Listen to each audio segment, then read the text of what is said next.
Welcome to another story made by Oracle 1. A letter in the sand. The ocean breeze was cool and salty as Eliza wandered along the shoreline, her bare feet sinking into the soft, damp sand. The early morning sun was just beginning to gild the waves with its golden light, casting a shimmering path across the restless sea. Eliza had always found peace in these solitary walks, a certain kind of magic in the way the vastness of the ocean seemed to swallow up her worries. Today, however, was unlike any other morning she had ever experienced. For reasons she couldn't quite explain, Eliza felt compelled to scour the beach for seashells, those delicate gifts from the sea.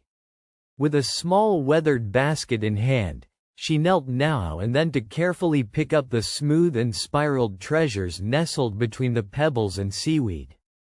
As she sifted through the debris left by the tide, her fingers brushed against something cold and unusual. Her breath hitched with curiosity as she pulled a small glass bottle free from the sand. It was corked tightly, and inside was a worn piece of paper. Sitting on a nearby driftwood log, Eliza uncorked the bottle gently, cautious not to tear the fragile parchment inside. She unfolded it carefully, expecting maybe the usual love note, or a forgotten sailor's plea. What she saw, though, made her heart stop. The letter was addressed to a Miss Eliza Morgan, with her exact name, down to the unusual spelling, and her birthday, March 14th, written in flowing, elegant script. Her fingers trembled slightly as she read the opening line. To the one who shares my soul and my name, meet me where the sea kisses the shore at dawn. I have waited years for you. Eliza blinked, her mind racing. How could this be? She had never met another Eliza Morgan, much less someone who knew her birth date so intimately. It felt almost like a message sent across time or from some mysterious twin across the world. With a mix of disbelief and an inexplicable thrill, she scanned the rest of the letter. It spoke of love lost and dreams unfulfilled, of a connection so strong it transcended distance and years. It ended with the signature, A.L. Was this some kind of elaborate prank? A wild coincidence? But no, it felt so personal, so real. Eliza's thoughts jumped to someone she barely knew. A man named Andrew Lane she had met years ago at a library event. He had been strange yet enchanting, his eyes hinting at secrets and stories he never fully shared. She had dismissed their brief encounter as a fleeting moment, nothing more. And yet, Andrew's initials matched the signature. Something stirred within Eliza, a call from a place she thought was buried deep beneath the routines of her life. The bottle had washed upon this very beach, as if fate itself had guided her to its discovery. She felt a curious mixture of hope and longing, a yearning to understand the mystery of the letter and the man behind it. For days, Eliza found herself unable to shake the feeling that her life was about to change. That night, under a sky bursting with stars, she dreamt of a man with eyes like storm clouds and a smile full of secrets who whispered her name as if it were a sacred chant.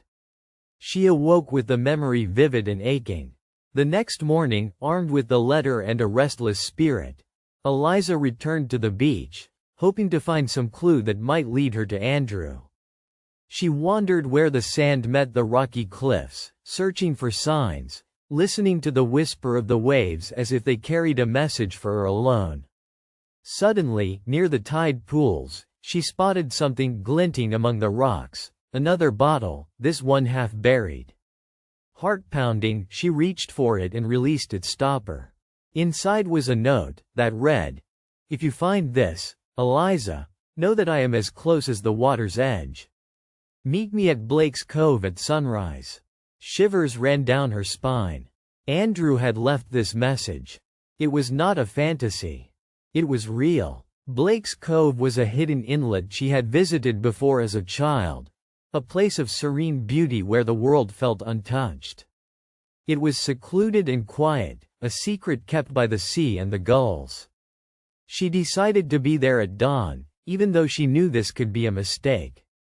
What if there was no Andrew waiting? What if she was chasing a ghost? The morning air was sweet and cool as she stood at the entrance to Blake's Cove. The sea was calm, the sun a fragile pearl on the horizon. Eliza clutched the letter close, her heart a wild drum in her chest. And then, from behind a rock, emerged a silhouette. A man stepped forward, features illuminated by the rising sun. His eyes met hers with a mixture of relief and something deeper, recognition. "Eliza," he said softly, voice like velvet rolling over the waves. "Andrew?" Her voice was barely a whisper. He nodded, a shy smile pulling at his lips. "I wasn't sure you'd come." Neither spoke for a moment, the silence thick with all the words that remained unspoken for years. Then Andrew stepped closer, his hand reaching out as if to bridge the gap between the past and now. Eliza didn't hesitate. She took his hand, and suddenly the world felt right, as if pieces of her had been scattered and were finally being reassembled.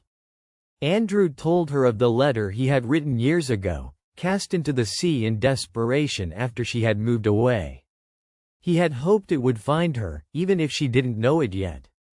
He told her of the nights he spent dreaming of a life they might share, and the pain of silence that stretched between them like the ocean itself. Eliza shared her own story, the unanswered questions, the quiet longing she had never fully understood until now.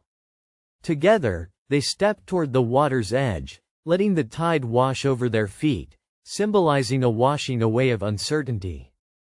As the sun climbed higher, bathing the cove in warm light, they promised to explore this unexpected connection, to write a new story together.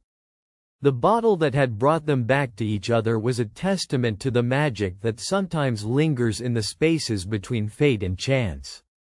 From that day on, the cove was no longer a secret to Eliza. It was the place where love, like the tide, returned again and again, endless and true. For more stories, like and subscribe.